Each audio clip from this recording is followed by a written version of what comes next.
Muy bien, buenos días. Estamos en semana 2 del Laboratorio de Termofluidos y vamos a proceder a seguir hablando sobre las propiedades de los fluidos. Se está activando la transcripción, pero eso no hay problema. Vamos a continuar y estábamos hablando sobre estos videos, ¿verdad? Que le estaba mostrando de qué principios físicos estamos viendo detrás del fenómeno que está ocurriendo. Entonces, aquí lo que estamos viendo es, pues, algo tan natural y tan sencillo como las mareas, las olas, ¿verdad? ¿Qué principios físicos está detrás del por qué se generan las olas? ¿Por qué se generan las olas o el movimiento de los mares, del agua, de estas grandes masas fluidas que se llaman mares, océanos?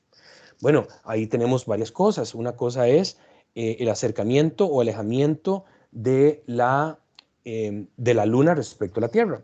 Entonces, conforme se aleja o se acerca, pues tendríamos marea alta y marea baja. También tengan en cuenta que cuando la Tierra gira, ¿verdad? Por un efecto, así como se acuerdan que vimos el efecto de la manzana, ¿verdad? La semana pasada vimos a don Walter Levin empujando una manzana y empujando también un globo. ¿Se acuerdan? Yes. Sí, profe. Sí.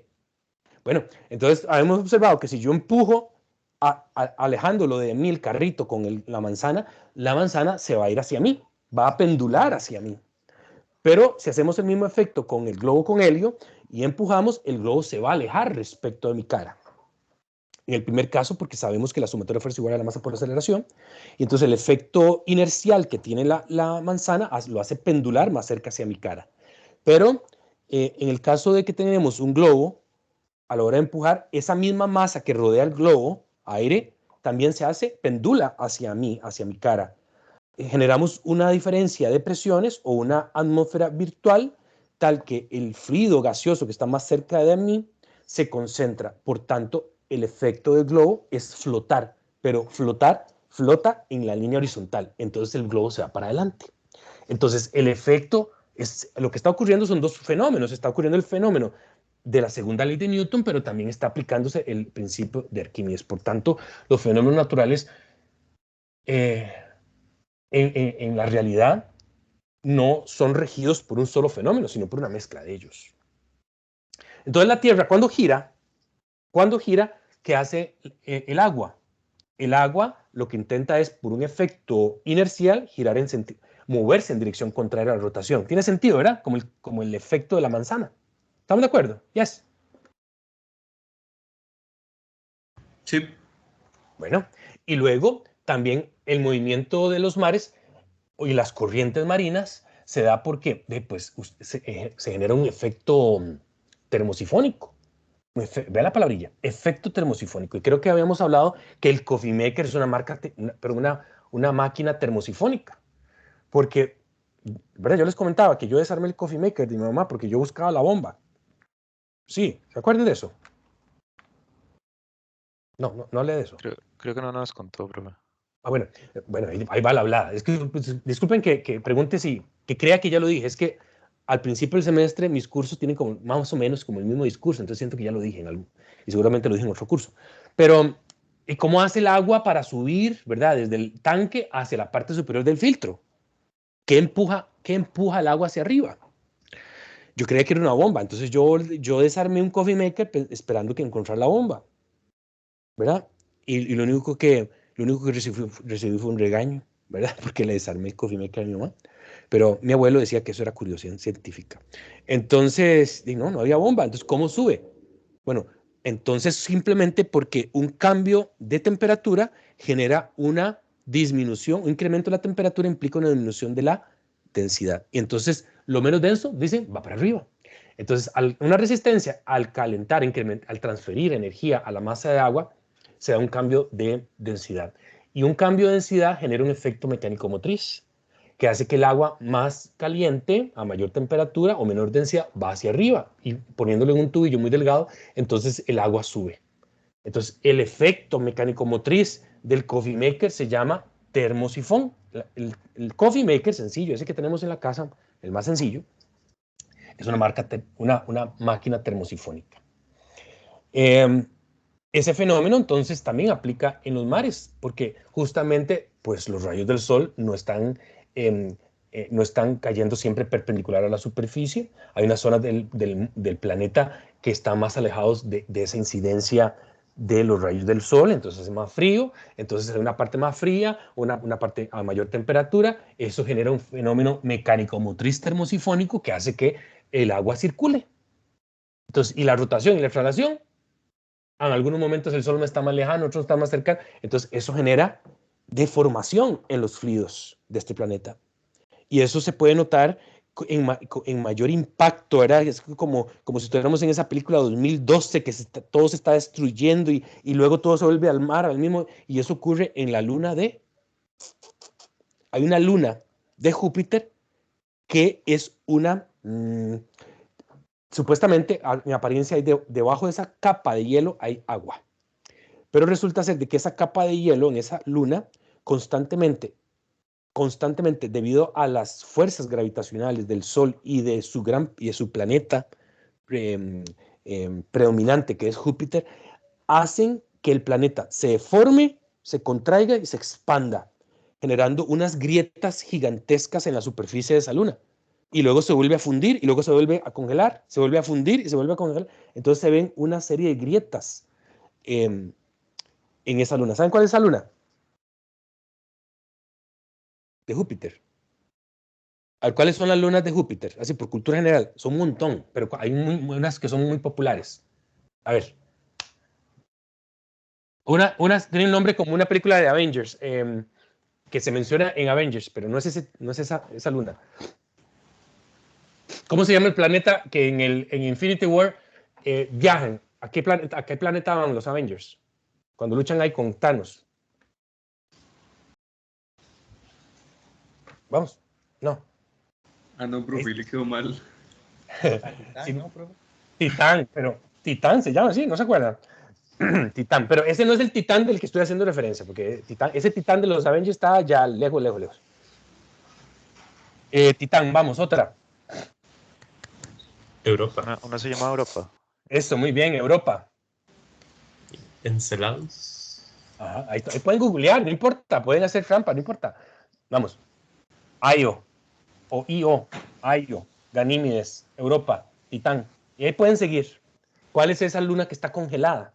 Que se ve como un montón de grietas. Vamos. Lunas de Júpiter. Entonces vale. Lunas no. Lunas de Júpiter. Vamos a ver. Es Europa. Vean ustedes las grietas que tiene Europa. ¿Lo ven? Esas grietas es porque el planeta todo se contrae y se expande debido a las ondas gravitacionales o la gravedad de Júpiter y a la lejanía, ¿verdad? La lejanía lo congela y luego imagínense como que se deforma como una sandía, imagínense. Entonces se quiebran esos bloques de hielo y luego se vuelven a fundir y luego o sea, hay un alto, a pesar de que está tan lejos, hay mucha actividad volcánica porque el planeta se está deformando, se contrae y se expande. Europa, bueno, ya. Entonces tenemos este efecto, pero vamos a seguir adelante. Obsérvese, auditorio, teníamos que definir qué era un fluido, ¿verdad? Toda esta hablada es porque estamos tratando de definir qué es un fluido. Imagínense ustedes, muchachos, que los fluidos yacen en capas, como decir como un conjunto de naipes, cartas, ¿verdad? Que forman un naipe, ¿verdad? Lleno de cartas. Y si ustedes aplican una fuerza, empujan sobre la capa superficial, esa capa de fluido tratará de igualar la velocidad que desarrolla la carta. Es decir, hay una máxima en la dinámica de fluidos que dice que la capa de fluidos adyacente a la frontera adquirirá o intentará adquirir la velocidad de la frontera. Eso se llama el non-slip condition, o sea, en la condición de no deslizamiento. Entonces, vean que si aplicamos una fuerza F en el naipe o la capa que está móvil, que está pintado de color gris en la parte superior, pues esa capa de fluido adyacente a esa frontera tratará de adquirir la velocidad v. La función velocidad es u y en la parte superior u es igual a v. Pero si tenemos el fondo del naipe, la capa, el naipe, que está pegada, adyacente, de forma adyacente a la superficie inmóvil, tendrá una velocidad igual a 0. Por tanto, entonces la función u es tal que toma valor u igual v arriba y abajo u igual 0. Esto que acabo de escribir se llama la distribución de velocidades o velocity profile o el perfil de velocidades. ¿Vamos bien? ¿Están captando la idea? Sí. Sí, profe. Ahora, si esa fuerza F se aplica sobre una unidad de área A, fuerza entre área es presión, pero como esa fuerza por unidad de área está cizallando las capas, es un esfuerzo cortante, que tiene igual las mismas unidades que la presión, pascales.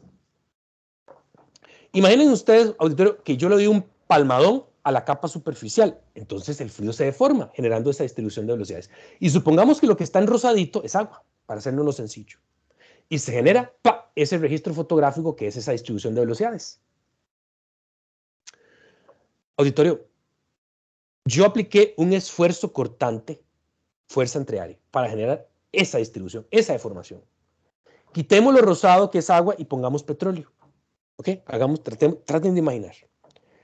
Y díganme ustedes, para yo generar ese mismo triángulo de velocidades, esa misma distribución de velocidades que generé con agua, ¿cómo tiene que ser el esfuerzo cortante cuando ahora sustituya el agua por petróleo? ¿Será mayor, menor o igual? Estoy hablando del esfuerzo cortante que tengo que aplicar, el manotazo. Vamos, ¿qué me dicen? Tiene que ser mayor, ¿no? Claro, ¿ven? Entonces significa que, y eso sensiblemente, o sea, digamos que con pura observación, quiere decir que debe haber una relación entre el esfuerzo cortante y el perfil de velocidades. O sea, hay algo, sensiblemente ustedes percibieron, su intuición dijo, el esfuerzo tiene que ser mayor para generar lo mismo. Entonces, ¿qué relación hay entre una y otra cosa? Una propiedad fluida que se llama la viscosidad. Se observó que ¿cómo se llama esta letra? Siempre se me olvida. Tau no.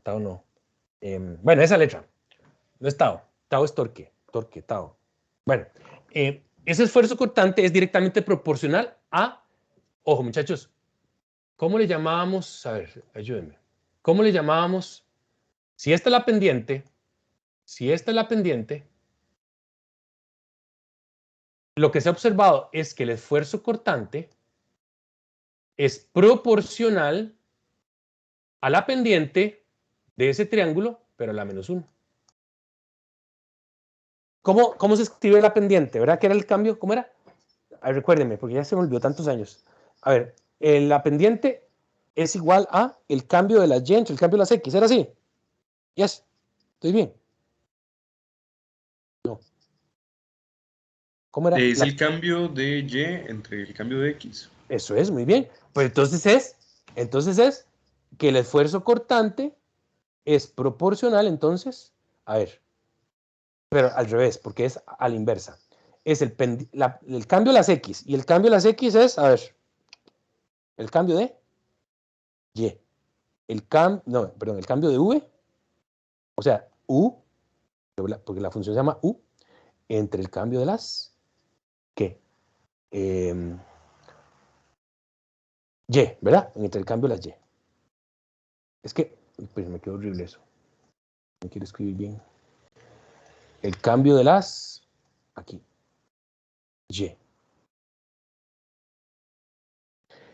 ¿Qué es eso? Para yo quitar ese pescadito, ¿verdad? Ese símbolo de proporcionalidad, ¿qué tenemos que hacer? ¿Cómo era? Para quitar ese simbolillo, Tener una constante. ajá, y esa constante vamos a llamarla mu. O sea, el cambio de U entre el cambio de Y. Esa constante es una propiedad fluida. Es una propiedad fluida, es lo que llamamos viscosidad. ¿Qué es viscosidad? ¿Qué es viscosidad? Viscosidad es la oposición de un fluido a fluir, punto. Pero vamos a ver que hay dos conceptos de viscosidad. Está la viscosidad definida por esa ecuación. ¿Qué es viscosidad? Según esa definición, es la oposición de un fluido a fluir al aplicarle un esfuerzo cortante, punto. Ese símbolo μ significa viscosidad dinámica o absoluta. Tiene unidades en el sistema internacional de Pascal por segundo.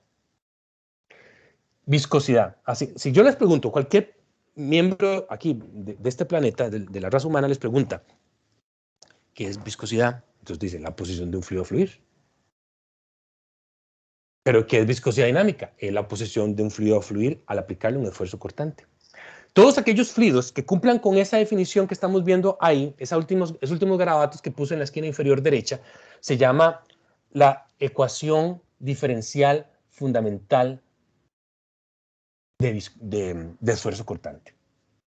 Y fue desarrollado por Isaac Newton. Entonces se llama la ecuación diferencial fundamental de esfuerzo cortante de Newton. Y todos aquellos fluidos que cumplan con esa y se rijan a partir de esa ecuación, ¿y qué es que se rijan a partir de esa ecuación? Bueno, lo que significa es que si aquí yo tengo el cambio de U respecto de Y aquí tengo el esfuerzo cortante, significa que todos los fluidos que se cumplan con esa definición hacen esto. O sea, que con solo que yo le aplique un pequeño esfuerzo cortante, él se deforma. ¿Y qué es la pendiente aquí, auditorio? ¿Qué valor tiene la pendiente? La pendiente en esta curva, ¿quién tiene que ser? ¿Quién es la constante proporcional siempre? ¿Quién? De lo que estamos hablando. La viscosidad. Este ejercicio, si lo hacemos a temperatura constante, siempre la pendiente en esa línea recta es la viscosidad. Mientras la temperatura no cambie, porque si la temperatura cambia, ya empieza a hacerse como un electrocardiograma, esa vara, esa curvita, o esa recta. ¿Ha quedado claro, auditorio? Todos aquellos fluidos que se comporten según la ecuación diferencial de Newton se llaman fluidos. A ver, si la ecuación se llama la ecuación de Newton de esfuerzo cortante, todos los fluidos que se rigen a partir de esa ecuación se llaman fluidos Newtonianos. Fluidos de Newton o fluidos newtonianos. ¿Ven? Y por dicha, todos aquellos fluidos que son de Newton son muy populares. Son los más populares, a veces abundantes. Ejemplo, el agua, el aceite, la leche, algunos polímeros. ¿Alguien va a preguntar algo que tiene abierto el micrófono? Muy bien. Fluidos newtonianos. Los fluidos newtonianos son aquellos fluidos que simplemente se comportan según la ecuación de Newton de esfuerzo cortante. Ok. Aquí lo que estamos viendo en esta animación, espérense, voy a chucar esto.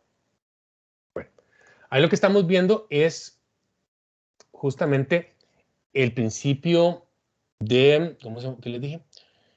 El non-slip condition, non-slip condition, o la condición de no deslizamiento.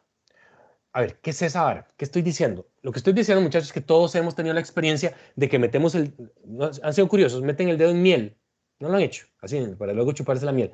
Meten el dedito en el tarrito con miel y lo sacan. Y se quedan ahí un rato, y un rato, y un rato. ¿Verdad que hay una capa de miel que nunca se les va a desprender? ¿Lo han observado? ¿Lo han hecho? ¿O en algo viscoso? Sí. Yes. Bueno, eso es la condición del no deslizamiento. Tanta hablada para esto. Es que, muchachos, hay que observar y relacionarnos con la naturaleza. Tampoco es que ustedes van a meter el dedo en la miel y entran en éxtasis y ven ecuaciones y esa vara. Pero es que ustedes y yo lo sabemos, es la cotidianidad. Vean que lo que tenemos parece como un palito aquí, pero es un tubín. O sea, es un tubo con un pasaje interno por donde van a escupir o van a tirar un poquitito de tinta, ¿de acuerdo? Y en la parte de abajo hay una superficie y un fluido, digamos que es agua, se está moviendo de derecha a izquierda. Dice, ¿qué dice la condición de no deslizamiento? Dice que la capa de fluido yacente a la frontera tendrá la velocidad de la frontera. Si la frontera es su dedo y ustedes meten el dedo en la miel, aquella capa que está tocando la superficie inmóvil, que es su piel, no se va a mover. Entonces ustedes se pueden quedar todo el día y siempre les va a quedar una capita de miel. Profe, usted se batea. No es cierto. Yo meto el dedo en agua y lo saco y sí, está mojado, pero después ya no hay nada. Ah, bueno, es que ya recuerden, en la naturaleza no solamente un fenómeno ocurre un fenómeno ocurren varios a la vez. ¿Por qué ya después de un rato que metieron el dedo en el agua y lo sacan, por qué no siguen viendo agua? Horas después, porque hay otra cosa que se llama presión de vapor. La presión superficial del fluido hace que la capa de fluido, las moléculas que están en la capa superficial adquieren suficiente energía y escapan de la capa superficial. Y eso se llama, escuchen bien, vaporación. No dije evaporar, dije vaporación. La evaporación y la evaporación son diferentes. Todos hemos ido a echar, seguro, si no me corrigen, pero a aquellos que tienen carro, que manejan, van ustedes a la estación de servicio a echar gasolina. Le dice, me echa 10,000 de súper. El muchacho o muchacha se aproxima, quita el tapón, mete la pistola y ¿han ustedes observado y visto ese proceso de llenado? Pero por el retrovisor de su carro. Y ustedes ven el reflejo y ustedes ven como una niebla, como algo que sube. ¿Lo han visto? ¿Sí o no? Sí, como los vapores. Eso, muy bien. Eso es la gasolina vaporando. Todos los fluidos sobre la capa superficial tienen energía interna, las moléculas vibran. Entonces resulta ser que las moléculas de esa sustancia que están sobre la capa superficial adquieren suficiente energía para escapar de la capa superficial, robando calor de su vecina al lado, dijo la canción, y del flujo convectivo que pasó del aire, y entonces se escapa. Si ustedes tienen un vaso con agua, aquí, digamos, lo ponen ahí en su escritorio, hagan la experiencia, hagan la prueba de laboratorio. Ponen el vaso con agua, le echan agua, lo dejan ahí una semana, vuelven dentro de una semana, tienen la misma masa de agua ahí, ¿sí o no? ¿Ah? ¿Qué creen? No, porque se va evaporando. Se va vaporando, sin la E. Evaporar no, se evapora. Hagan la misma experiencia, pongan un vasito con el mismo volumen de agua y el mismo otro vaso igual con el mismo volumen, pero gasolina. Con cuidado, ¿verdad? Con cuidado. Y se lo dejan una semana. ¿Verdad que el nivel, o sea, el sentido común, según esta experiencia de los vaporcitos, esa vara, harán que días después ya no vean la misma masa ni de agua ni de gasolina? Pero la de gasolina, el nivel de gasolina se ha bajado más. ¿Verdad que sí? Porque la presión de vapor de la gasolina es mucho mayor que la del agua. O sea, que tanto la gasolina como el agua son, ojo, volátiles. A veces asociamos la palabra volatilidad con explosividad o inflamabilidad. No. Volatilidad es esa propiedad de las sustancias que tienen para evaporar hacia la atmósfera. O sea, que el agua es volátil y la gasolina es volátil, pero es más volátil la gasolina que el agua. No estoy hablando de fuego, ya es otra cosa. ¿Ha quedado claro el concepto? Sí. Sí, profe. Bueno, entonces volvamos a la non-slip condition. ¿Qué creen que van a observar cuando echen un poco de tinta? Sabiendo que una masa de agua se está moviendo ¿de qué? De izquierda, no, de derecha a izquierda, o sea, hacia la izquierda de su pantalla. Vean. Tanta vara para ver algo tan sencillo como eso. Echan un poco de tinta y vean. Hay una capa de tinta que no se movió, quedó en el piso. La capa de fluido yacente a la frontera experimentará la velocidad de la frontera.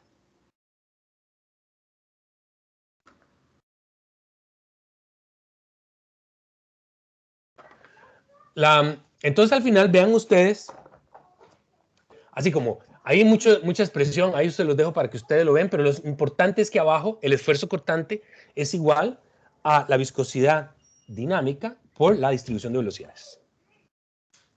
El esfuerzo cortante es directamente proporcional al perfil de velocidades.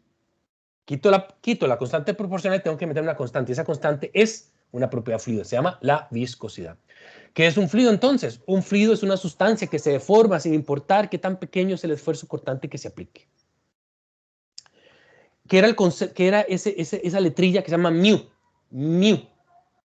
Esta. ¿Qué es esa letrilla? Es lo que llamamos viscosidad, pero es algo más.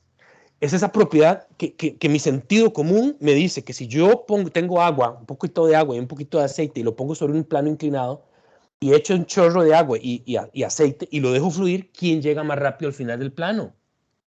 ¿Quién llega más rápido? Cuando tiro dos sustancias, agua y aceite, ¿quién llega más rápido al final del plano? Agua. Sí, muy bien. Entonces es la oposición de un fluido a fluir. Pero a veces tendemos a confundir la viscosidad con densidad y eso es otra cosa. ¿quién es más viscoso? A ver, ¿quién es más viscoso? ¿El agua o el aceite? Según esta experiencia de laboratorio imaginaria, usando el sentido común, me dice que es más viscoso el aceite. Pero, ¿quién es más denso? ¿El agua o el aceite? Y para yo demostrar eso, pues vierto agua y aceite en un vaso. ¿Quién se va para arriba? El que pesa menos, ¿verdad? ¿Quién se va para arriba? El aceite. Entonces, el aceite es más viscoso, pero es menos denso que el agua. ¿Vieron? No es lo mismo viscosidad que densidad. El concepto de viscosidad dice, la viscosidad es la propiedad de un fluido homogéneo que causa que éste oponga fricción o resistencia al movimiento. El concepto de μ, vamos a ver un tipo de viscosidad. Recuerden, viscosidad, sí, sencillamente, ¿qué es viscosidad? La oposición de un fluido a fluir. Pero si les pongo μ, o ven en un libro μ, y les pido, definan μ, o sea, entonces es la posición de un fluido a fluir, coma, debido a la aplicación de un esfuerzo cortante. Muy bien, vamos a ver. Usemos el sentido común para interpretar. Esto es una experiencia de laboratorio destructivo, pero es para que nos divertamos y veamos diferentes tipos de fluidos. Y digo que es una experiencia destructiva, porque ya van a ver por qué.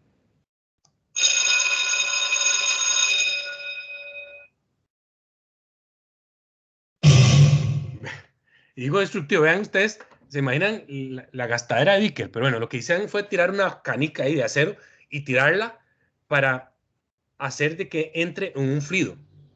Y justamente pues lo que vamos a ver es el chorro, ¿no? De fluido que se dispara hacia arriba. Y es una forma de apreciar cualitativamente la viscosidad. El chorro que se dispara hacia arriba. Con agua.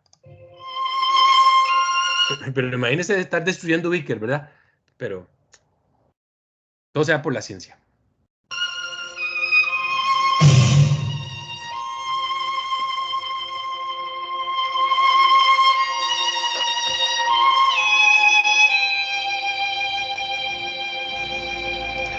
Pintura.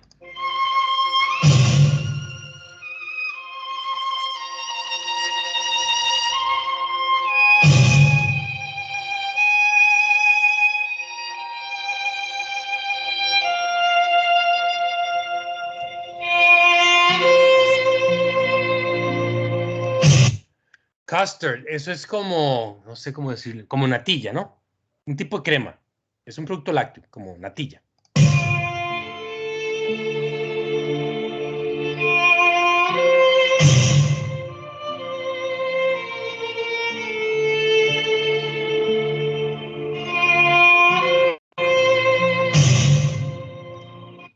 Ketchup. O sea, salsa de tomate, pero la espesita. No la salsa de tomate sofrito, sino, usted sabe, ¿no? Las papitas francesas.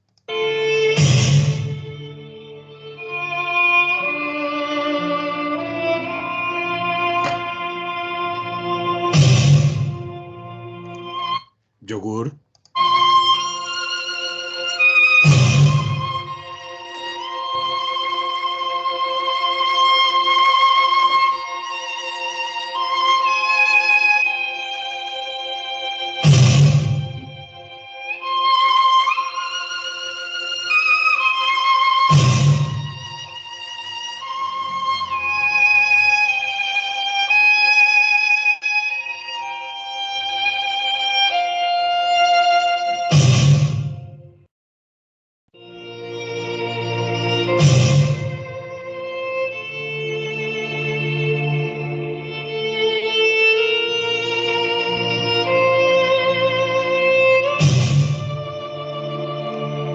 Eso ahí dice, o sea, no le apuntó bien, entonces no entró o sea, pegó la masa contra el vidrio, entonces se llama pegamento y mala puntería.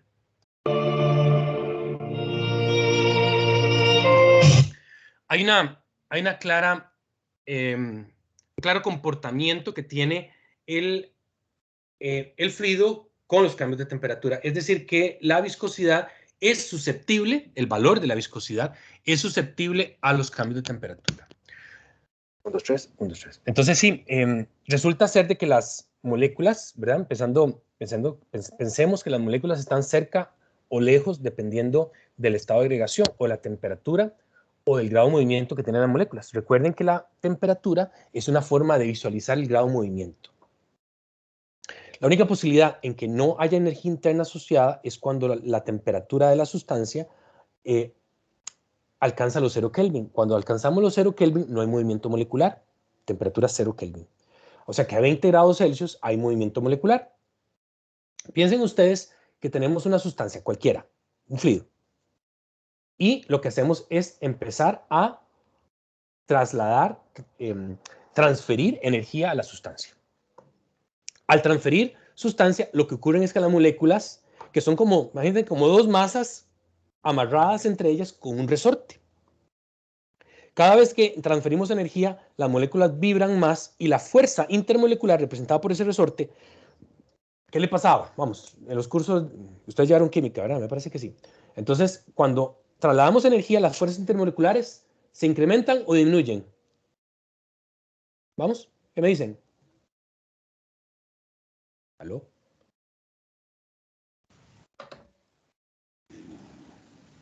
Profe, no sé, realmente. Ahí el batazo diría que aumentan. Gracias por participar, pero no, esto es lo contrario. Porque justamente lo que ocurre es que las moléculas, conforme nosotros incrementamos la transferencia de energía, las fuerzas intermoleculares disminuyen. Por tanto, las moléculas se alejan. ¿Ve qué interesante? ¿Sí o no que el líquido pasamos a gas? ¿Ve que sí? Si transferimos energía, el líquido se convierte a gas. Por tanto, significa que las moléculas, la misma masa, ocupan un volumen más grande. Se alejan entre ellas. Eso obligatoriamente nos debe hacer pensar de que ese resorte, la fuerza del resorte, se hace más débil. Por tanto, ellas se alejan. ¿Está claro? Sí. Sí. Ya, muy bien. Entonces, vean qué interesante. Si la rigidez intermolecular disminuye, ojo, la rigidez intermolecular disminuye, significa que la sustancia fluye más fácilmente, porque las moléculas no están tan atrapadas y dando impactos y rebotones entre ellas. Eso significa, vamos a ver si me siguen, que conforme incrementamos la temperatura, la propiedad fluida, llamada viscosidad, disminuye. ¿Está claro? ¿Me captaron? Quedó claro, sí. Sí, profe. Ah, pero les voy a huevar el toque, porque resulta ser de que eso es parcialmente cierto. Entonces, profe, ¿cómo es? En los líquidos, esta propiedad de viscosidad disminuye, pero cuando la sustancia ya es gaseosa y yo incremento la temperatura, la viscosidad se incrementa. Ya huevas. Entonces el discurso me sirve para los líquidos. Que les acabo esta hablada que les acabo de dar, en los líquidos funciona, pero en los gases no. Entonces, aquí yo les voy a dejar una tareita, pero no una tarea que tienen que presentar, sino cuestionen. Yo ya les dije, en los líquidos la viscosidad, conforme se incrementa la temperatura, esta disminuye. Pero si la sustancia, el fluido ya es gaseoso, si yo le transfiero más energía y subo la temperatura, la viscosidad se incrementa en gases. La pregunta es, ¿por qué? Investiguen, sugeridamente. Investiguen, porque puede ser que se los pregunte en un examen, ¿de acuerdo? Entonces, sugeridamente, ¿verdad? Háganlo. Sugeridamente, anoten por qué conforme se incrementa la temperatura, la viscosidad en los gases también se incrementa. Ya lo vamos a ver visualmente en un gráfico, pero ¿por qué? Ya no me sirve la hablada que me echó el profe de que entonces las fuerzas intermoleculares disminuyen, por tanto la rigidez intermolecular disminuye y ahí fluye más fácilmente. Esa hablada sirve para los líquidos, pero no para los gases. Porque ya, veanlo así, empecemos, porque ya de por sí las fuerzas intermoleculares en los gases son muy pequeñas y las moléculas entonces están muy alejadas entre ellas, ocupan mucho volumen.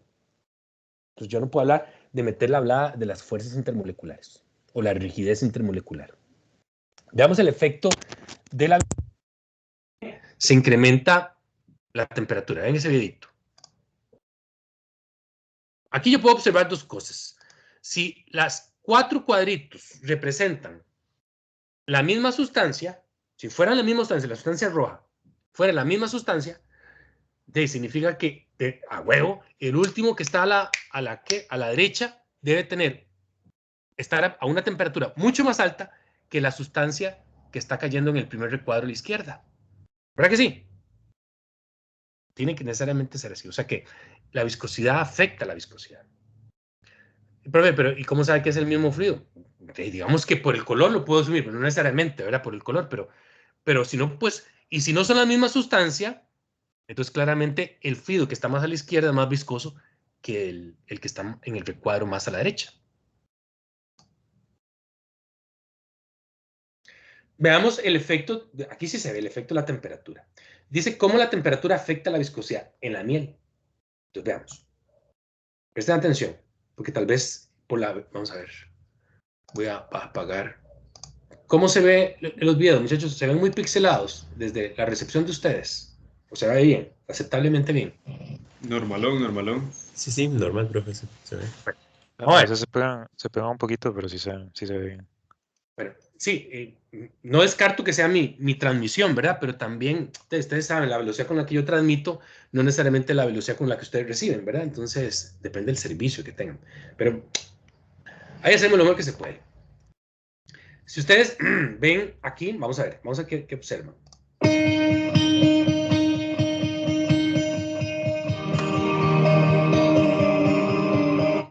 Algo muy sencillo. Tenemos como una probeta con miel. Miel a 2 temperaturas. En un caso y en otro. Y dejamos caer una canica. Vamos a ver el efecto de la viscosidad, de la velocidad de caída de la canica en esa sustancia llamada miel, pero a temperaturas diferentes. Entonces, eso significa que, según lo que yo acabo de decir, como la miel es un líquido, a mayor temperatura la canica debería caer más rápido en ese medio viscoso.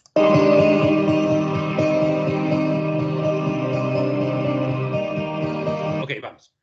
A la izquierda vemos miel, cuidado, a 50 grados Fahrenheit. Y a la derecha vemos miel a 100 grados Fahrenheit. 100 grados Fahrenheit son como 38 o 40 grados Celsius. Bueno, entonces más o menos tenemos 50 grados Fahrenheit. ¿Cuánto es 50? Preguntémosle a Google. Preguntémosle a Google cuántos son 50 grados Fahrenheit. Grados Celsius a Fahrenheit. Entonces vamos aquí. ¿Dónde estás? No quiere. Grados. Cuando estoy transmitiendo se me traba esta hora. Entonces, no quiere.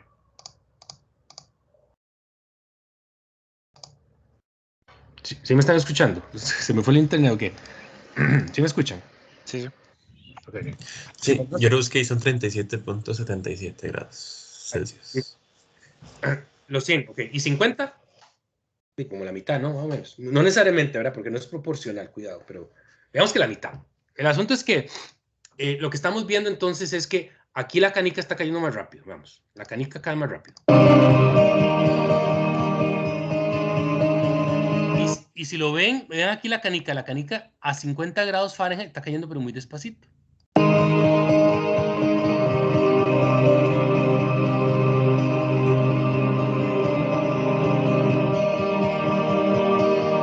Vean ahora a 70 grados Fahrenheit está cayendo, pero está cayendo todavía más rápido que la izquierda, pero un poquito más lento que cuando estaba a 100.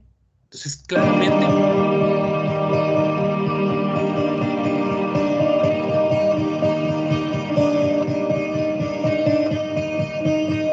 Ya se puso chucar.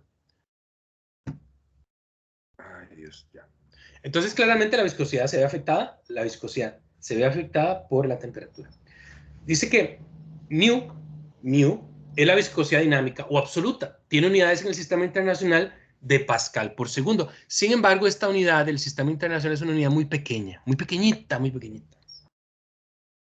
Entonces, a veces tendemos a leer en la literatura otra unidad que hace referencia a la viscosidad dinámica, pero en el sistema inglés, que se llama el Poise. Poise. Otra vez, yo no debería estar hablando de Poise ni centipoise, porque nosotros por ley de la República tenemos que estar hablando en el sistema internacional. Pero tengan en cuenta que si ustedes escuchan y leen en la literatura poise, el poise es, vean, 1 pascal por segundo son 10 poises. Y 1 pascal por segundo son 1000 centipoises. Entonces el poise es una unidad de la viscosidad dinámica, pero en el sistema inglés. Pero nosotros debemos hablar en sistema internacional. Pero ahí se los dejo para que sepan que existe y por aquello que lo lean. Pero si ustedes leen Poisses, le están hablando de viscosidad dinámica. Pero en el sistema internacional se debe escribir y representar en Pascal segundo. Pascal, espacio, segundo. No Pascal por segundo, porque si no, entonces entenderíamos que el segundo está en el denominador. Pascal segundo se llama. Muy bien. El viscómetro, vean la palabra. El viscómetro es un instrumento que mide viscosidad absoluta. El viscómetro es un instrumento que mide viscosidad absoluta. Me permite cuantificar. Estos viscómetros son muy bonitos, muchachos, porque vean ustedes que tenemos una copita, como una copa no, perdón. Tenemos como un cilindro, puede ser un cilindro, puede ser un cono truncado, puede ser un cono, ¿verdad? Puede tener diferentes formas. Lo interesante, auditorio, es que esto que está aquí, este cilindro gira, porque hay un motor que hace que el eje gire, y lo que hacemos es tomar un cilindro hueco, como un vaso, y meter este cilindro sólido, meterlo en un vaso, y hacer de que ese equipo haga girar el eje. Vamos a ver, auditorio, usemos el sentido común. Si yo introduzco el cilindro, introduzco ese cilindro sólido, ok, vean, ok, introduzco ese cilindro, aquí hay algo, y aquí está otra cosa, que se llama el motor. Ahí está el motor. Motor. Esto mide torque y mide velocidad angular. ¿Qué es el resultado del producto de torque por velocidad angular? Esto es igual a ¿qué? A potencia. Potencia. Ahora bien, ¿qué pasa, auditorio, si yo este cilindro C lo introduzco en un medio viscoso? O sea, lo meto en un vaso con un fluido que es viscoso. Agua, aceite, lecitina. Hay un fluido. ¿Verdad, auditorio? Que si yo hago girar esto a una velocidad angular constante, porque el motor está obligado a girar con una velocidad angular constante, si es un motor de inducción, ¿verdad que el resultado del torque al motor será cada vez mayor si más viscoso es el fluido? ¿Verdad que sí, auditorio? Si está obligado a girar a una velocidad angular constante para mantener W constante, la potencia. O sea, si W se incrementa, necesariamente es porque, si W, la potencia, disminuye, es porque entonces el torque disminuye. ¿Alguien quiere hacer una pregunta que está abriendo el micrófono? Ok, entonces, si omega es constante y la potencia que está consumiendo el motor se incrementa, es porque el torque se está incrementando. Y si el torque se está incrementando, es porque la sustancia que está en ese contenedor, la viscosidad está incrementándose. O sea, la sustancia es más viscosa. ¿Está claro, auditorio? ¿Sí? Claro, profe. Entonces, el viscómetro, que es ese instrumento, me va a medir en el display la viscosidad. ¿Y cómo hace? Bueno, porque μ va a depender del valor del torque y de la geometría de C que tengamos ahí. Otra vez, la viscosidad va a ser función de T o torque y de la geometría del elemento C.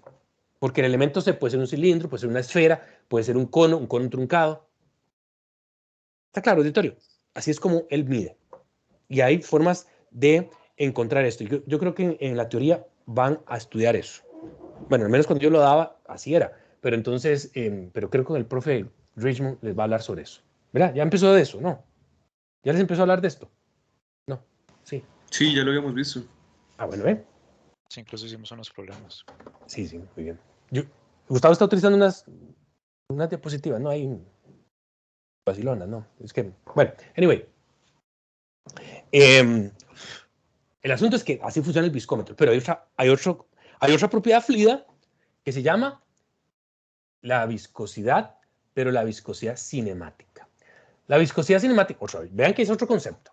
Auditorio, ¿qué pasa si yo pongo si usamos un contenedor, así sencillito, y en ese contenedor tengo una sustancia, un fluido?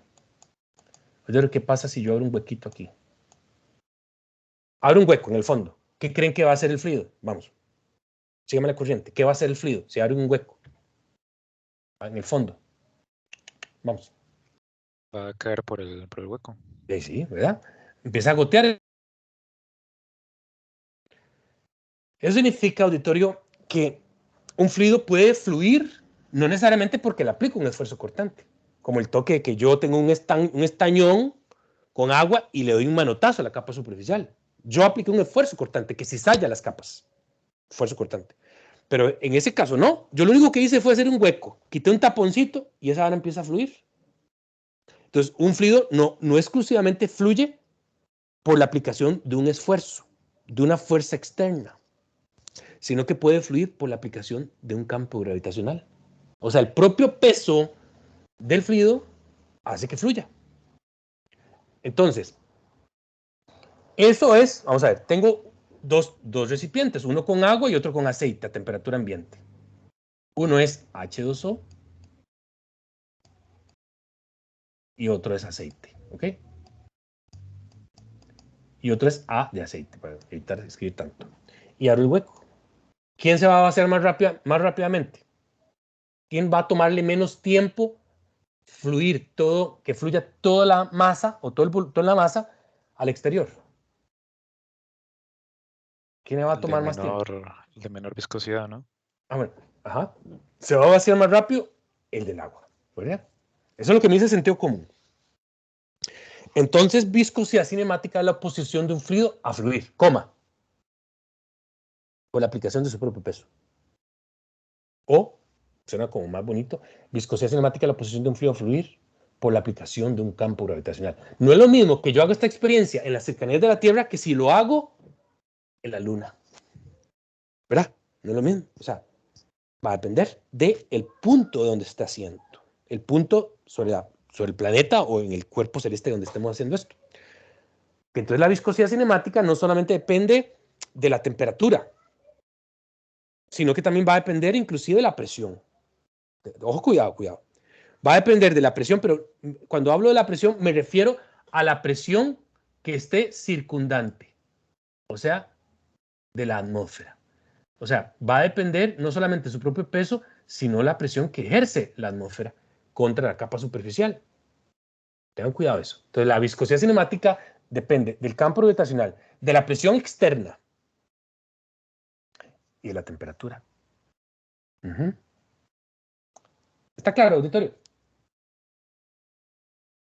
Claro, profe. La viscosidad cinemática tiene unidades en el Sistema Internacional de metro cuadrado por segundo. Cuidado con el metro por segundo cuadrado, pues eso es otra vara. El metro por segundo cuadrado es aceleración, pero metro cuadrado cada segundo es viscosidad cinemática. Vean que, por ejemplo, la viscosidad cinemática, y eso no hay que sabérselo, ya después de mucho tiempo, si uno está trabajando constantemente en eso, pues se aprende las cosas, pero eso está en la literatura, en los libros de texto. Por ejemplo, la viscosidad cinemática del agua en metro cuadrado por segundo es 1,02 por 10 a la menos 6. 10 a la menos 6 metro cuadrado por segundo. Y eso es cierto si solo si estamos en las cercanías de la Tierra y a una temperatura de 20 grados Celsius. O sea, la temperatura del agua que ustedes se beben es 1,02 por 10 a la menos 6 metros cuadrados por segundo. Pero vean, esa unidad es pequeñísima, muy pequeñita. Entonces, existe una unidad que se llama el centistoke, en honor a Lord Stokes. Nada más que es una unidad en el sistema inglés.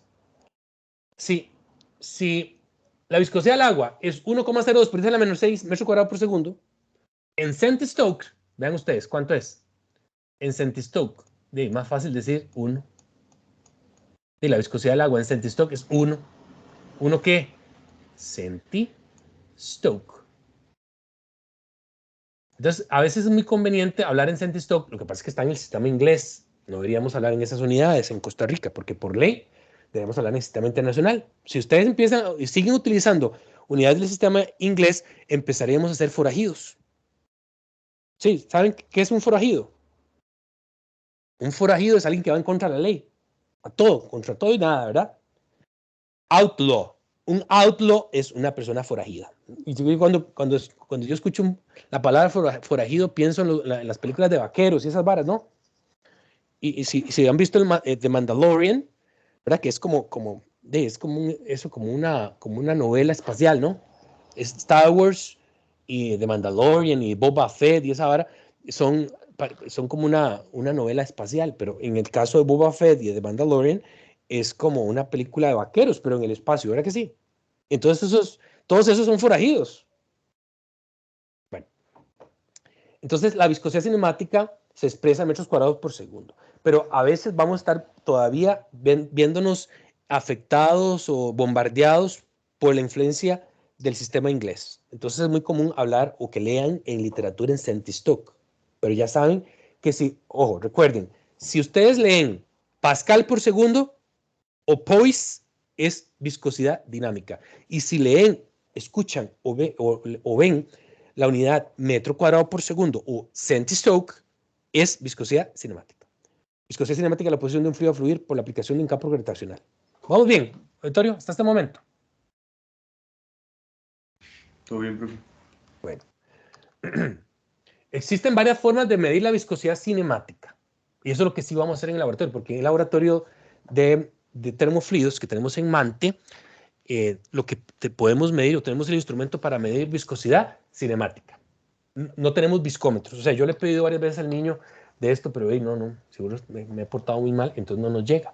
Pero estos se llaman viscómetros. Viscómetros miden mu, pero ¿quién mide eta? Eta es otra vez, disculpen. Eta que está aquí, dice, eta es como una V así como muy pretenciosa. Eta se le dice a la viscosidad cinemática y se representa como mu entre densidad. Eso es viscosidad cinemática, así se representa. Es la posición de un fluido bajo la aplicación de un campo gravitacional. Si yo conozco la viscosidad dinámica y la divido entre la densidad de la muestra de fluido, eso es viscosidad cinemática, eta. Entonces, eta es medible con un instrumento que se llama, escuchen bien, viscosímetro. Viscosímetro. Los viscosímetros me permiten medir viscosidad cinemática. Estos instrumentos se llaman, este primero, muchachos, donde está el check, el primer check, un check, se llama viscosímetro Seibold. Mientras que lo que estamos viendo a la derecha con dos checks se llama viscosímetro capilar. Recuerden, eso es un asunto de semántica, del uso de la palabra, del idioma. ¿Cómo se llaman estos instrumentos? ¿Cómo era? ¿Aló? Se parecen mucho, pero entiéndase, viscómetro, mu. Eta, estos. El viscosímetro capilar es el que está a la derecha. Mientras que esa cosa que se ve a la izquierda, en el fondo azul, se llama viscosímetro Seibold. Seibold. Mientras que el otro es capilar. ¿Y cómo funciona? Bajo el mismo principio de funcionamiento de la caída, del goteo. Eso mismo. A ver, resulta ser, auditorio, que aquí lo que tenemos es un baño María. Este motor M está agitando con una serie de aspas un aceite. Un aceite lo está agitando. Y hay una resistencia eléctrica que mantiene ese baño María a una cierta temperatura, provocando que la muestra de aceite que yo voy a colocar aquí, auditorio, la muestra de aceite que yo coloco aquí, y tengo varios recipientes para poner más de una muestra. ¿Ok? Entonces aquí tengo el aceite y el baño María alrededor va a hacer de que el aceite o la sustancia o líquido de prueba se va a mantener y va a llegar aquí a una temperatura T. Que esta T son normalmente 2 temperaturas por norma ASTM, 40 y 100, 40 o 100. Entonces, un termostato mantiene la temperatura en el baño María tal que en la prueba o el fluido de prueba alcance 40 y 100. Cuando alcanza 40 o 100, inicia la prueba. Primero lo hacemos a 40 y luego hacemos la prueba a 100. Cuando se alcanza la temperatura de prueba, 40 o 100, usted dice, profe, ¿y por qué esas temperaturas? Sigan viniendo. Porque eso es lo que dice la norma. ¿Qué hacemos? Le abrimos el huequillo, o sea, quitamos un tapón y ¿qué va a ocurrir? Que aquí vean en esta probetita, que tiene una forma muy particular, empieza a depositarse el aceite. Cuando cae un volumen aquí de 60 mililitros, la prueba termina. Se mide el tiempo que le toma a la gotita, al volumen de agua que está cayendo, el volumen de prueba de la sustancia o la muestra, lograr alcanzar 60 mililitros en la probeta. Ese tiempo que le tomó a la gotita almacenar, acumular 60 mililitros, ese tiempo se llama segundos Seibel universales. Entiéndame, son segundos. Pero como estamos haciendo la toma de ese tiempo con ese equipo, esos segundos que ustedes leyeron en su teléfono, en un cronómetro, son segundos, pero se le dice segundos Seibel universales. El sentido común me debería decir que para alcanzar 60 mililitros le tomó más tiempo cuando la muestra estaba a 40 que cuando estaba a 100. ¿Está claro, auditorio? Sí. ¿Vale? Sí, profe. Bueno. Pero eso es tiempo, eso no es viscosidad. No, pero entonces vamos a agarrar ese tiempo, lo introducimos en un modelo matemático y él me va a decir cuántos centistokes es eso, o metros cuadrados por segundo. En el caso del tubo capilar, la vara es así. Echamos aceite, muchachos. Aquí echamos aceite, eche aceite. O eche el agua o el fluido que usted quiera. Eche. ¿Y qué va a hacer? Dice, va a acumular el aceite y va a llegar hasta aquí. ¿Ok? Toda esta esferita, esta burbujita se llena de la sustancia a prueba. Ahora, auditorio, por aquí vamos a poner o vamos a colocar una fuente vacío. ¿Okay? Una bomba vacío, lo que va a hacer es, vean, lo que va a hacer es succionar. Entonces, ¿qué creen que va a hacer el aceite aquí? El aceite va a subir, digamos que por aquí. ¿Ok? El aceite llega hasta ahí. O sea, el aceite sube. Vamos bien. Vamos bien con... Yo sé que traten de imaginarse, pero no va a ser difícil. Llenamos de aceite, succionamos con una fuente de vacío. Entonces el aceite va a subir, y digamos que llega ahí. Y en ese momento hacemos este toque. En ese momento, muchachos, hacemos así. Suspendemos la fuente de vacío. ¿Qué creen que va a hacer el aceite? O la sustancia. Digo aceite porque normalmente es con aceite, pero ¿qué va a hacer el aceite, muchachos? Vean, el aceite empieza a bajar, ¿verdad que sí? Empieza a bajar. Cuando el aceite vaya por esta muesca, ven que hay como una rayita, ven. Las probetitas, estos capilares tienen unas rayas. Cuando vaya por esta raya, ahí empezamos a cronometrar. T igual T. Y tomamos el tiempo en que le toma el aceite descender de este nivel hasta este nivel donde T llega a ser T igual a T1. La diferencia de tiempos entre T1 y T lo llevo a un modelo y eso lo voy a convertir a centistoke o viscosidad cinemática. Estas pruebas también se hacen a 40 y 100. ¿Cuánto tiempo le tomó al aceite pasar de la raya en T a la raya T sub 1? Esa diferencia de tiempos la convierto en centistoke. ¿Quedó claro, muchachos? Así como contando como un cuento, como una historia. ¿Tiene sentido, verdad? Bien. Sí. Sí. Bueno. Entonces, los viscómetros capilares, ¿para qué ver? Los viscosímetros capilares tienen una forma de calcular la viscosidad, pero todos se basan en medir tiempos. Seibel Mido tiempos y eso lo meto en una ecuación. Capilar, tomo el tiempo y lo meto en una ecuación y me da viscosidad cinemática, ya sea en metro cuadrado por segundo o en centistoke. Bueno, una vez hecho eso, entonces dice que este método, con el de Sable, consiste en determinar el tiempo que tarda una muestra de 60 mililitros en pasar a través de un orificio calibrado a una determinada temperatura, por lo general 40 y 100.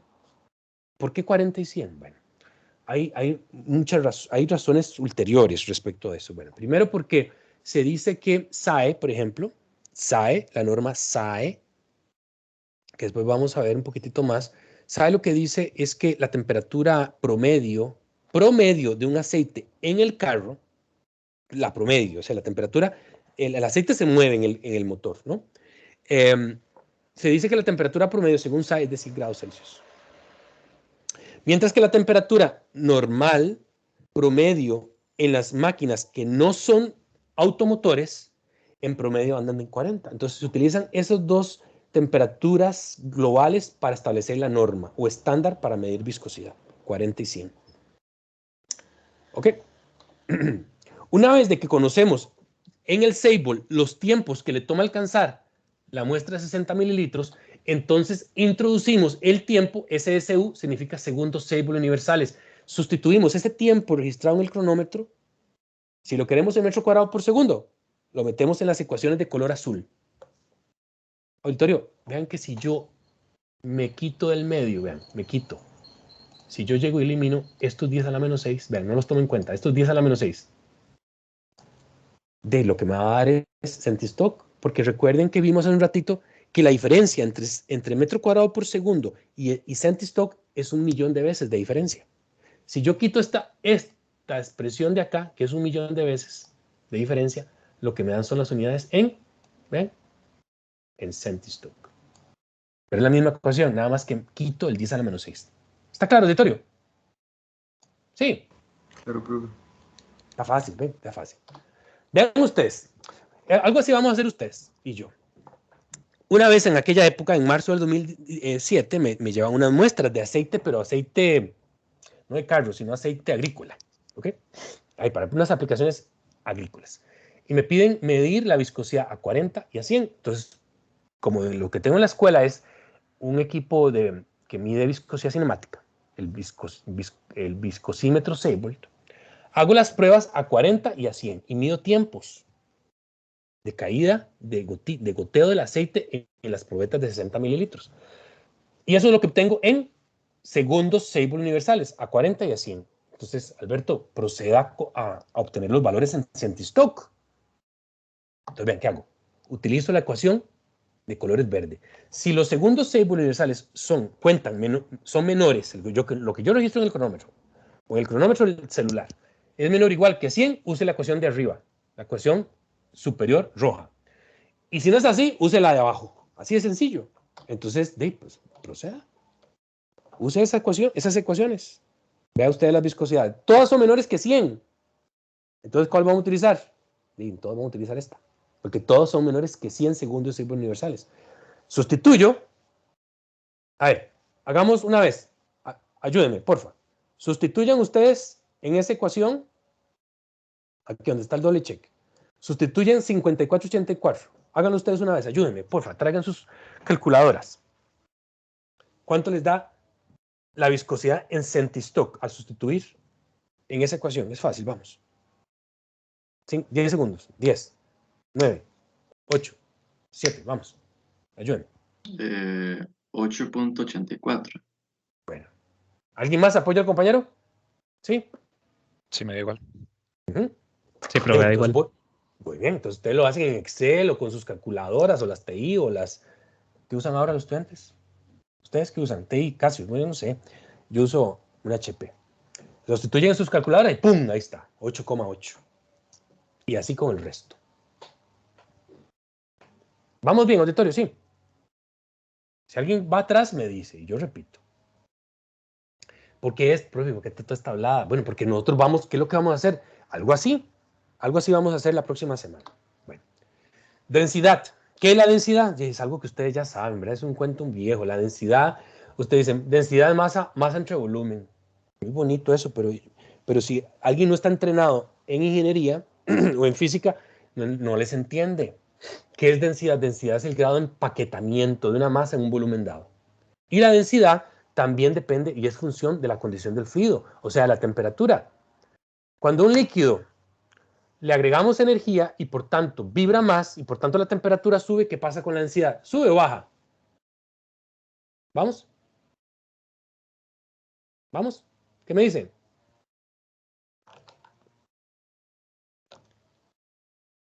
No les dé miedo. Traten de participar. ¿Qué me dicen? Entonces, si tengo un líquido, le transfiero energía, la temperatura sube. ¿Qué pasa con el valor de la densidad? ¿La densidad se hace más grande o se hace más pequeña? Se hace más pequeña porque las partículas se separan. Estás en todas.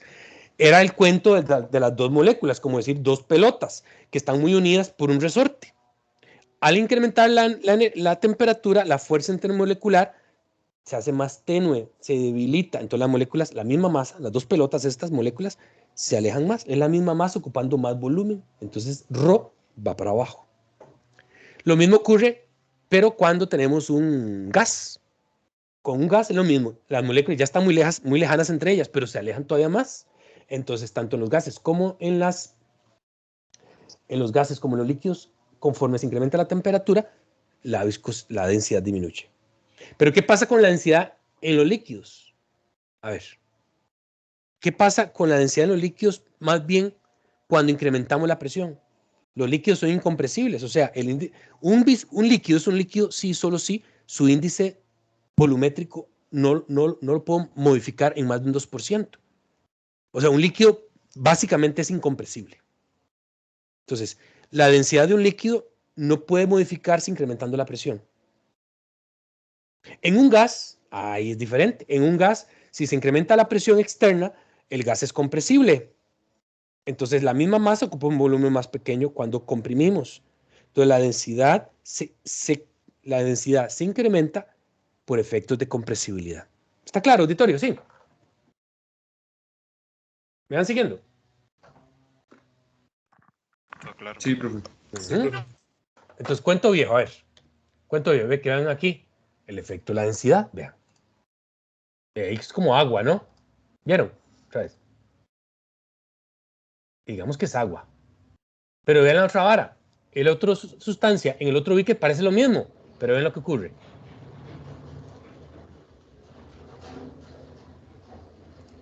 ¿Lo vieron? No es lo mismo. Esto es agua y esto es glicerina. Muy bien. ¿Cómo medimos densidad? Vean ustedes, auditorio, que tengo esta probeta. Eso es algo rápido para que vean lo que vamos a hacer la próxima semana. ¿Qué tenemos ahí? Pues un aceite, digamos, parece como un aceite. Es un aceite. Y vean que el aceite ocupa un volumen. Si lo ven, para evitar paralaje, me agacho y pongo los ojos, la vista paralela a la escala. ¿Cuánto dice? 250 mililitros. El volumen de la muestra es 250. Por definición, sabemos que densidad es masa entre volumen. Ya conozco el volumen. ¿Y cuál es la masa de la sustancia? Pues tengo que hacer algo. Vean ustedes que si agarro la probeta y la pongo en esa balanza, ¿qué masa estoy midiendo, auditorio? ¿Qué masa estoy midiendo? No es la masa de la muestra, estoy midiendo la masa de la muestra y la masa de la probeta. Pero vean, del otro lado, al extremo derecho, tengo la masa de la ¿qué? De la probeta. Y si hago una diferencia, tengo la masa de la muestra. Si conozco el volumen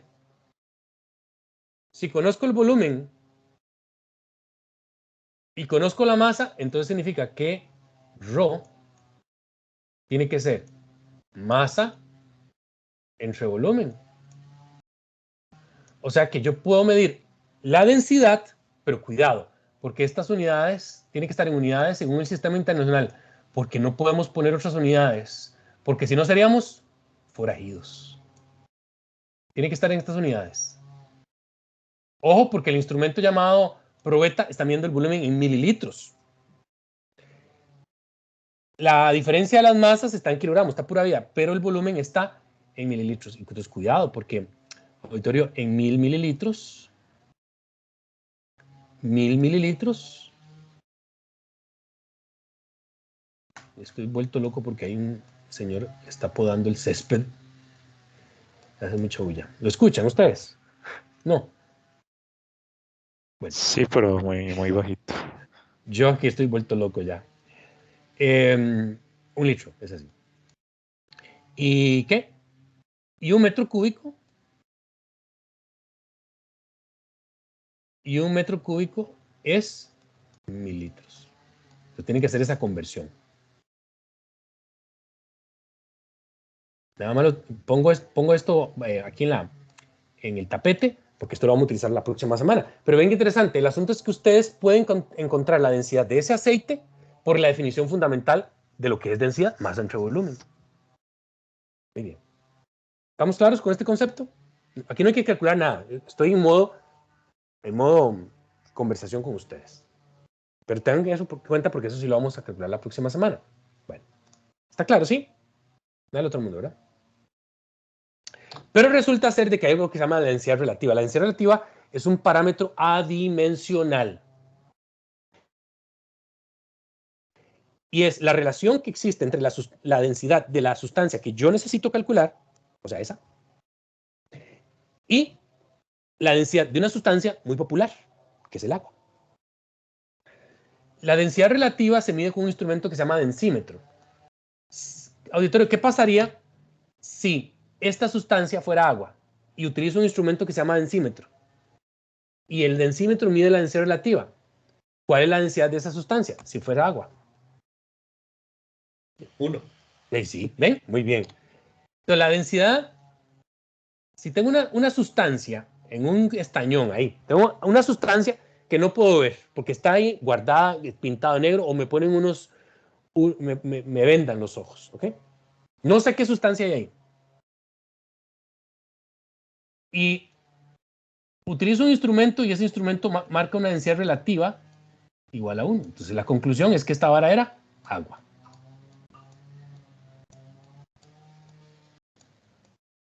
Si yo ahora me ponen otro estañón, yo no estoy viendo nada, no veo, pero mídoles con un instrumento llamado densímetro, mido la densidad relativa. Escuchen, el densímetro no mide densidad, mide densidad relativa.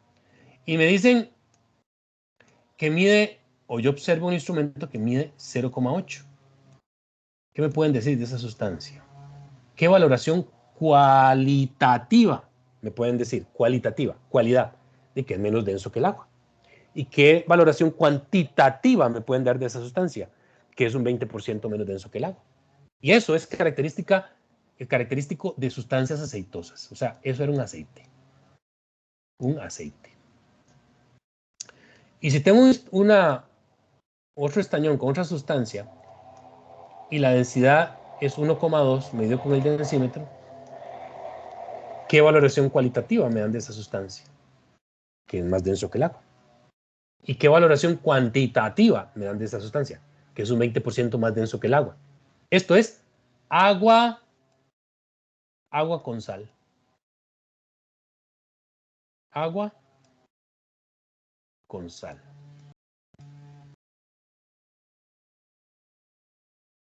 Agua con sal. Y si tuviera una sustancia cuya densidad relativa, ya vamos a ver qué es el densímetro, fuera aproximadamente 13,56, ¿qué sustancia es eso? Es mercurio. Es un metal líquido. Se le presenta como Hg. O sea, que 100 mililitros de agua, vean, 100 mililitros de agua es aproximadamente 100 gramos de agua. 100 mililitros de mercurio son 1.356 gramos. ¿Vieron? ¿Me captaron? Yes. El mismo volumen tiene una masa de 13,56 veces más que la del agua.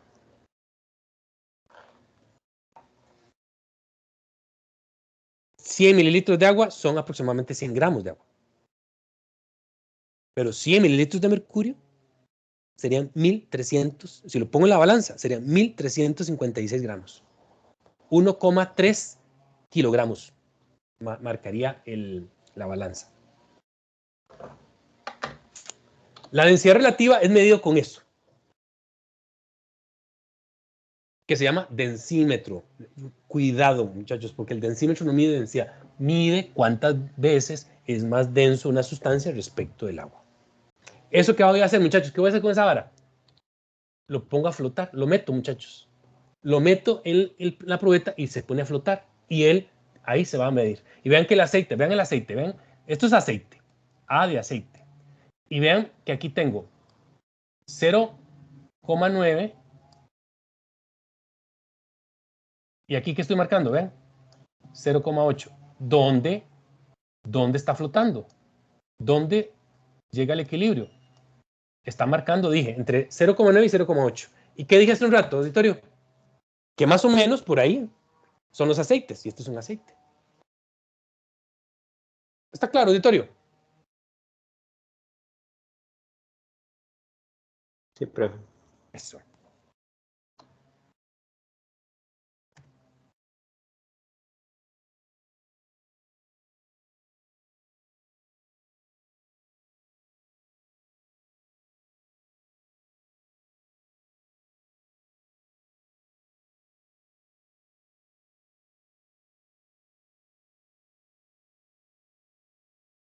Ok.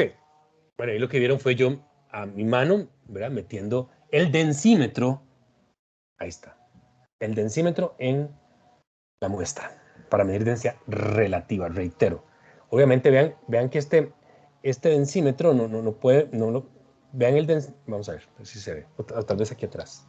Vean me permite medir densidad relativa de sustancias cuya densidad oscila entre 0,8 y 2. ¿Okay? O sea, yo no puedo con este instrumento medir la densidad relativa del mercurio.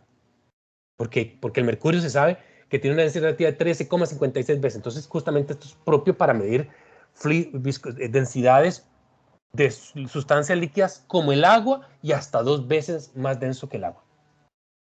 Entonces, cada loco con su tema, ¿no?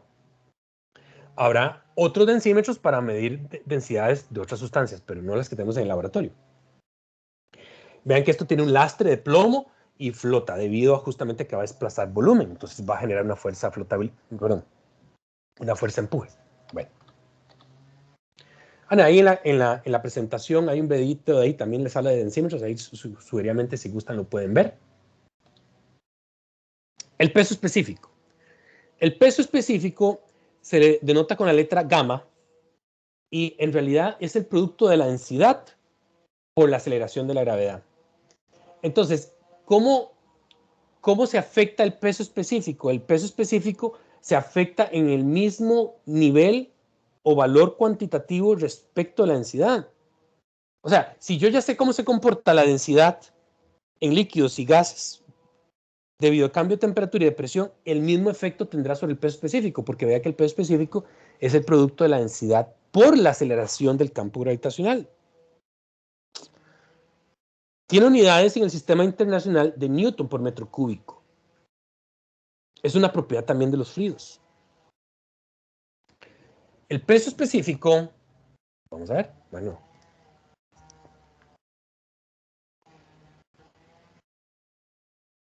Un segundo, muchachos.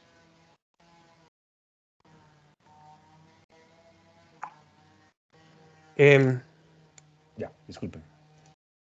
El peso específico dice ahí, observen, es peso por unidad de volumen. Pero también es el producto de la densidad por la aceleración de la gravedad. Tiene unidades en el sistema internacional de Newton por metro cúbico. O porque dije que era peso por unidad de volumen. Entonces no me puedo contradecir. Newton, peso, entre metro cúbico.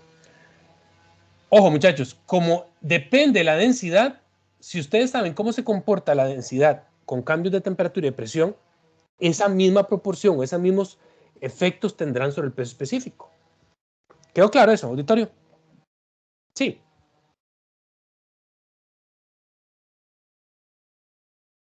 ¿Aló? Los perdí. ¿Están conmigo? Sí, todo claro, profe. Bueno, ahorita lo que vamos a hacer es resumir cómo cambian las propiedades de los fluidos según los cambios en la temperatura y en la presión. Con eso vamos ya a ir cerrando esta mañana. ¿Cómo cambian, ¿verdad?, las propiedades de los fluidos con la temperatura y la presión? Entonces vamos a hacer esa construcción, ¿de acuerdo?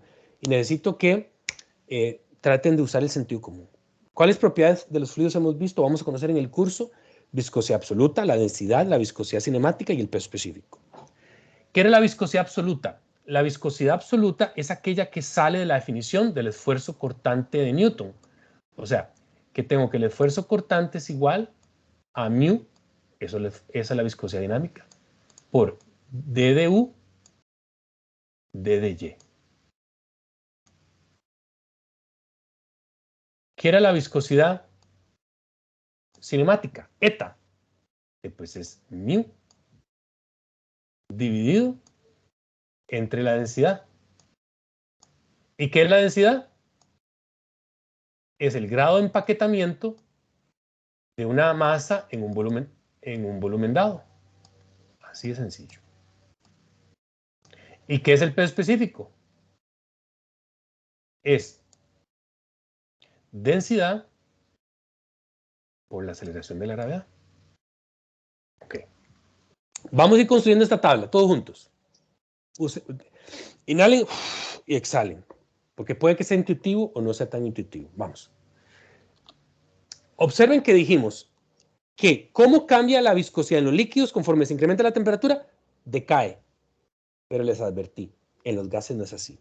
La viscosidad dinámica, conforme se incrementa la temperatura, esta se incrementa, pero en los gases. Vean el cuadrito de la izquierda. En la imagen de la derecha, de la diapositiva, se ven arriba todos los líquidos y abajo se ven los gases. Claro, conforme se incrementa la temperatura, la viscosidad en los gases se incrementa. No mucho, pero se incrementa. ¿Quedó claro, auditorio? Les expliqué por qué la viscosidad en los líquidos cae con la temperatura. Pero quiero dejarles que ustedes exploren y se empoderen cuál es la razón por la cual, conforme se incrementa la temperatura, la viscosidad en los gases tiende a incrementarse. Ahí les queda a ustedes para que investiguen. No es una tarea formal, ahí se los dejo. Pero necesito que se empoderen para que podamos discutir la próxima semana sobre esto más. ¿Está claro esto? Esa tarea así informal para que exploren ustedes. ¿Está claro, auditorios? Anótenlo. Sugeridamente, háganlo. Sugeridamente. Vamos a construir, a ver. Gases. ¿Qué pasa con la viscosidad absoluta? Viscosidad absoluta cuando la temperatura se incrementa en los gases. ¿Qué dijimos? ¿Sube o baja? ¿Qué dijimos? Ayúdenme. ¿Qué pasa con la viscosidad absoluta conforme se incrementa la temperatura? ¿Qué pasa con esa propiedad, viscosidad? ¿Qué pasa? Aumenta. Ahí está. ¿Qué pasa ahora, auditorio, conforme la presión? Estamos hablando de la presión externa. Piensen en la presión atmosférica. ¿Qué pasa con la presión? ¿Qué pasa con la viscosidad? El valor de la viscosidad en los gases cuando la presión se incrementa. Tengan cuidado con esta respuesta porque aquí es la parte capciosa. Vean ustedes que estamos hablando de μ. Ojo, estamos hablando de esta primera expresión acá. Aquí. Enfóquense en esta. Vean ustedes que la viscosidad μ solo depende del esfuerzo cortante del manotazo que yo aplique y la distribución de velocidades. Pero en este grafiquito, en esta tablita, me está preguntando qué pasa si externamente la presión atmosférica se incrementa. La ecuación de Newton, ahí en esa ecuación no habla de la presión atmosférica. No está metida en la ecuación la presión atmosférica, la presión externa. Entonces la respuesta es que la viscosidad absoluta, conforme se incrementa la presión en los gases, ¿qué? Vamos. Sube, no sube, están en todas igual. En los líquidos, vamos, ya sabemos. ¿Qué pasaba con la viscosidad absoluta en los líquidos conforme se incrementa la temperatura? ¿Sube o baja esa propiedad? Vamos, para irnos. Baja. Baja. Y vean la flechota, gorda y grande, o sea, que baja mucho. Mientras en los gases, con la temperatura, vimos en el grafiquito que sube poquitico. La misma la ecuación diferencial de fuerza cortante de Newton. Depende de la distribución de velocidades y el manotazo que yo le dé a la capa superficial. Nada más. Por tanto, ¿qué pasa con la viscosidad absoluta en los líquidos? Conforme se incrementa la presión externa. ¿Sube, baja o igual? Vamos. Se mantiene igual. Muy bien. Igual. Ok, cambien de cassette. Y vámonos a la densidad. ¿Qué pasa con la densidad? La propiedad llamada densidad en los gases con un incremento de la temperatura. ¿Sube, baja o igual? Vamos. Inhalen. Sube. Sube. Conforme calentamos un gas, la densidad se incrementa. Eso sí. Vamos. Reflexionen. Inhalen. Exhalen y traten de abstraerse un toque. Vamos. ¿Qué me dicen? Disminuye. ¿Están de acuerdo? ¿Están de acuerdo con el compañero? Sí, disminuye. Muy bien. ¿Ven? Disminuye. Vamos. ¿Qué pasa con la propiedad llamada densidad cuando presurizamos un gas? La densidad sube, baja o igual. En gases, cuidado. ¿Qué me dicen? Cierren los ojos y se abstraen un toque. Aumenta, ¿no? Muy bien. Aumenta. Cuidado. Paren los caballos un toque, porque vamos con sustancias incompresibles. Líquidos. ¿Qué pasa con la densidad? Cuando incrementamos la temperatura del líquido. ¿Sube, baja o igual?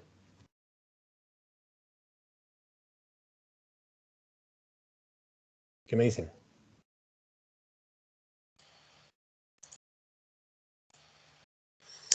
Y yo sé que el agua es al revés. No. Como al revés. Bueno, más bien es que el sólido es menos denso, no tanto la temperatura. Recuerden, sí. Entonces, cuando transferimos energía al agua líquida, otra vez el cuento de las pelotas y el resorte, de la fuerza intermolecular disminuye y la misma masa ocupa un volumen más grande. La misma masa, más volumen. Entonces, esa propiedad, ¿cómo es? Disminuye. Muy bien. Ahora sí, pegan con pared y llegan los líquidos cuando incrementamos la presión. Los líquidos son incompresibles. Entonces, ¿qué le pasa a la densidad? Se mantiene igual. Muy bien. Pero, muchachos, en nuestra cotidianidad. Porque resulta ser que en la fosa de las Marianas, 11 kilómetros allá abajo, muchachos, ¿ustedes creen que el agua no se comprime? ¿El agua líquida? Claro que sí. Pero son unas presiones extraordinarias. Ustedes hacemos clac y chascamos los dedos, muchachos, y torta carne allá abajo. Allá abajo 11 kilómetros, sí, el líquido ya empieza a comprimirse, cambia más, su índice volumétrico cambia más de un 2%.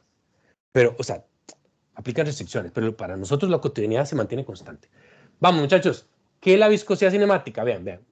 Viscosidad cinemática, voy para atrás. ¿Qué era la viscosidad cinemática? Ahí me equivoqué. Esa no es la idea.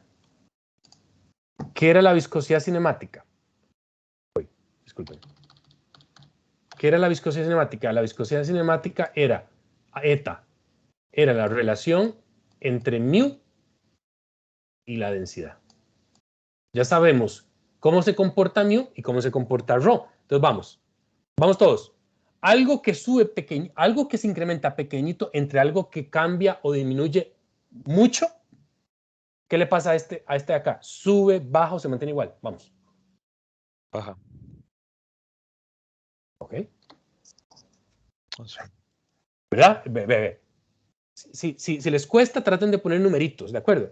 Dice, en el numerador sube poquito, pero el numerador baja mucho. O sea, los valores empiezan a hacerse más pequeños. Por tanto, el resultado de la división entre el numerador y el denominador es algo que crece. ¿Verdad que sí? Sí, ¿están de acuerdo? Está raro esto. Sí, profe, se entiende. Ok, vamos. algo que en el numerador siempre permanece constante, entre algo que en el denominador se hace más grandote. Ahora sí, ¿qué le pasa a esta propiedad? Disminuye. Ahí está. Tengan cuidado con la otra, porque aquí no es tan intuitivo. Vamos. Algo que en el numerador disminuye, entre algo que en el denominador también disminuye. Si ustedes dicen, si disminuye en la misma proporción, se mantiene constante, pero la evidencia experimental es que disminuye. Esto está fácil. Algo que permanece constante en el numerador, entre algo que permanece constante independientemente en el tiempo, en el denominador, permanece constante. ¿Y qué les dije de lo que ocurre en el comportamiento del peso específico respecto a la densidad, que es la misma vara? Porque habíamos dicho que el peso específico es el producto de la densidad por la aceleración de la gravedad. Y si estamos hablando de las cercanías de la Tierra, la G, la aceleración del campo gravitacional es la misma vara. Entonces, agarremos todo esto, lo copiamos y lo pegamos. ¿Está claro, auditorio? Yes. Estudien esto. Sí, profesor. Repasen esto, muchachos, por aquello que les pregunte algo en algún quiz. Los quizzes no se avisan. No, o sea, normalmente no se avisan, pero yo siempre los aviso. Pero por cualquier cosa, repasen esta clase. La viscosidad, vean que disminuye con la temperatura en los líquidos. Todos aquellos fluidos que se comportan según la ecuación de esfuerzo cortante de Newton se llaman fluidos newtonianos. Y de esos fluidos newtonianos hay muchos ejemplos, ¿verdad? Ahí vean que lo interesante es que independientemente de cómo, del valor del esfuerzo cortante, la viscosidad permanece constante. Sí, solo si la temperatura es constante. Pero si yo empiezo a hacer laboratorio y empiezo a cambiar la temperatura de la sustancia, esto empieza a hacerse como un electrocardiograma, ¿verdad? Por eso es que esto es cierto siempre que la temperatura permanece constante. Fluidos típicos newtonianos, el agua, el aceite, la leche, los siropes. Y todas aquellas sustancias que no cumplen con la ecuación de esfuerzo cortante de Newton se llaman fluidos no newtonianos. Los fluidos no newtonianos son aquellas sustancias que, por ejemplo, esta masa de agua con mucho almidón, con mucho vitamaíz, fécula de maíz, ocurre esto que estamos viendo, que la gente mezcla 3 partes de fécula de maíz con agua y generan ese fluido tan raro, ese fluido que vamos a ver muy raro que se llama, es una sustancia no newtoniana. Y tal vez un efecto más popular es este. A ver, esta es la misma sustancia. Vamos a ir. Okay, we're all... Wait, un segundito.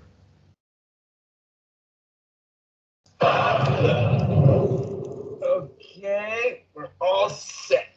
Let it rip.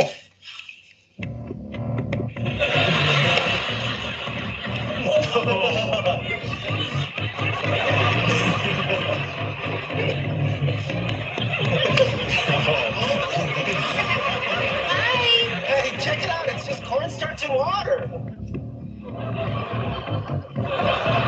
They make up a non-Newtonian fluid, which is liquid, but solid under the percussive action of the speaker. That's what makes it get all funky. Yeah, okay. Listen, I need to talk to Sheldon. Esta sustancia es tan particular, la de almidón con respecto a la molécula de agua. Cuando el efecto percusivo del speaker altera la molécula o hace vibrar la molécula de almidón, la molécula de almidón atrapa a la pequeña molécula del agua. Entonces, la estructura molecular cambia tal que con efecto percusivo o esfuerzo cortante aplicado, la estructura empieza a convertirse como un sólido. Cuando aplicamos efectos percusivos o esfuerzos cortantes grandes. Vean, si yo meto el dedo ahí, muchachos, mi dedo se sumerge. Pero si yo le doy un golpe súbito, me puedo romper la mano porque se comporta como un sólido. Entonces, esta es una sustancia que no tiene un comportamiento newtoniano. Bajo el efecto percusivo, es un sólido. Si no le genera el efecto percusivo, vean que se convirtió como un líquido. Muchachos y muchachas o muchachos nada más, les agradezco que me hayan prestado atención. Vamos a proceder a cerrar la grabación de esta mañana. Así que muchísimas gracias. Vamos a cerrar en 3, 2, 1.